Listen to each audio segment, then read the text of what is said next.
Hello guys, welcome back to my channel. My name is Anubhav Barnwal and आज के इस video में हम ऑडिट के प्रोसेस को समझने वाले हैं। एक audit of books of account start होता है ऑडिटर के एंगेजमेंट से और एंड होता है ऑडिट रिपोर्टिंग पर। क्लाइंट ऑडिटर के पास आता है और अपने बुक्स ऑफ अकाउंट को ऑडिट करने के लिए ऑडिटर से कहता है। अगर ऑडिटर टर्म्स ऑफ एंगेजमेंट को एक्सेप्ट कर लेता है तो वह क्लाइंट के बिजनेस की अंडरस्टैंडिंग ऑब्टेन करता है। On the basis of understanding of client business auditor audit को प्लान करता है और अपने ऑडिट प्रोसीजर को परफॉर्म करता है एंड एट द एंड अपने परफॉर्मेंस की डॉक्यूमेंटेशन को एक ऑडिट फाइल में कंसोलिडेट करता है और अपना ओपिनियन फॉर्म करता है। सो आइए स्टार्ट करते हैं प्रोसेसेस ऑफ ऑडिट। फर्स्ट है engagement of the auditor. Second है obtain knowledge of client business. Third है audit planning. Fourth है performing audit procedure to obtain audit evidence. Fifth है audit documentation and last है forming conclusion and reporting. आइए audit process के first step को start करते हैं। सबसे पहले हम लोग समझेंगे ऑडिट एंगेजमेंट का मतलब। A contractual arrangement between an auditor and client to create an engagement the two party meet to discuss the services needed by the client along with the price and the period during which the audit will be conducted. Next है initial audit engagement. First time audit of the client's sub account is known as initial audit engagement. Next है recurring audit.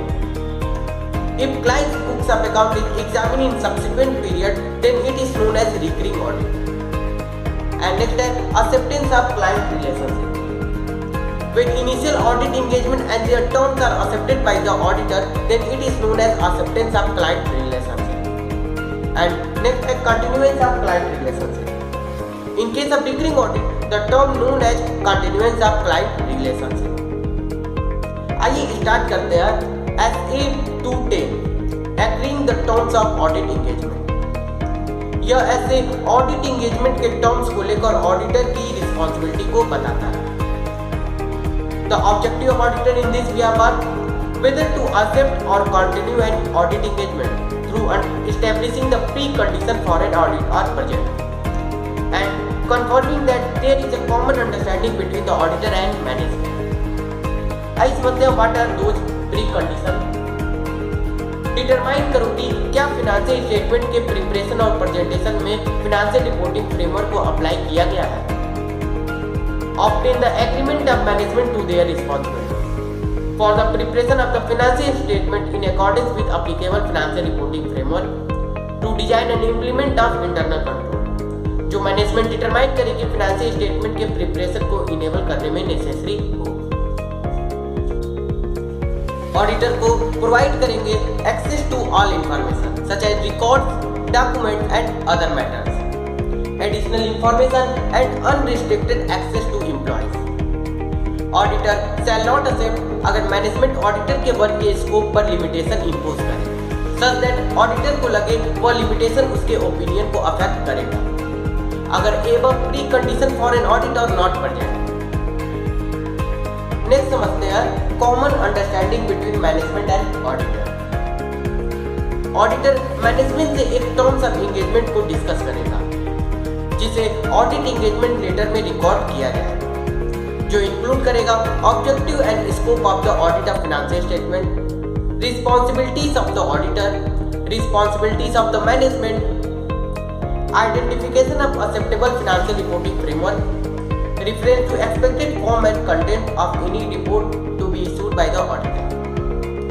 अगर law and regulation audit engagement के terms को sufficient prescribe करे तो auditor को written agreement में record करने की जरूरत नहीं है।